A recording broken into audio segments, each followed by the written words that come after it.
In 1993, the United Nations declared the town of Srebrenica a safe area. They promised that the civilians inside would be protected by UN peacekeepers and the might of NATO air power.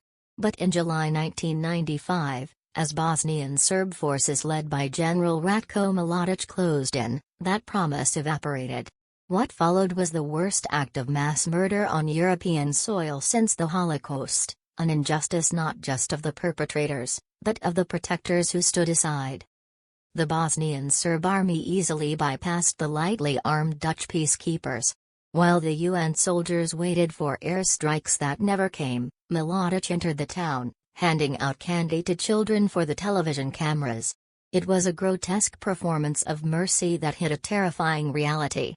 Within hours, the forces began separating the men and boys from the women and children. The men were loaded onto buses, told they were being taken to prisoner exchanges, but were instead driven to remote fields and schools. Over the course of just 5 days, more than 8,000 Bosnian Muslim men and boys were systematically executed.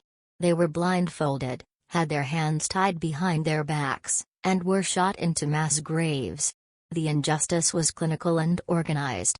To hide the evidence, the perpetrators later used bulldozers to move the bodies to secondary and tertiary mass graves, mixing the remains of different victims to make identification nearly impossible for the grieving families. The Srebrenica Massacre is a permanent stain on the history of international diplomacy.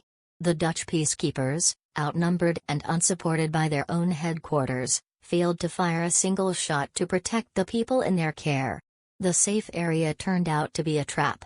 This injustice forced a radical change in how the world views peacekeeping, leading to the realization that neutrality in the face of genocide is, in itself, a form of complicity.